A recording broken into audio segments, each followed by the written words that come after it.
My life in Eureka.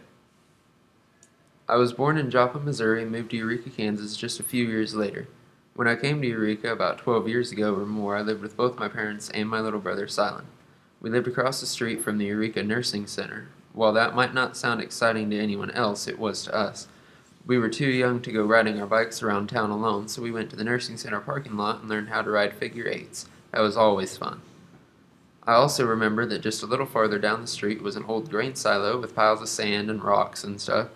I rode my bike up there once with my mom and found a car battery on the ground that wasn't completely sealed, but I didn't know anything about battery acid yet. I soon learned, though, and nobody got hurt. The other biggest thing I remember about living down on North School Street was that down the block and around the corner there was a house with concrete animal statues in its yard. There was a gorilla, a frog, and a turtle. I think they're still there today.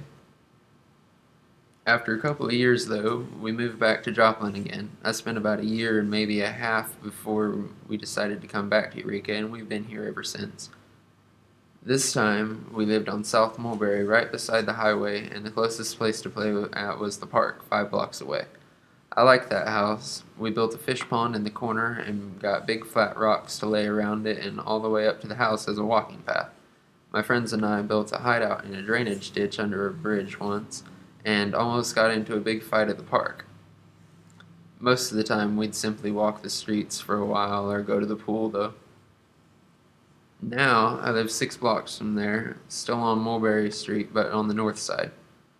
These last several years at this house have been very interesting and exciting. My cousin moved in with us from Denham Springs, Louisiana. He didn't influence everything that happened in those next 2 years, but during that time a lot did happen.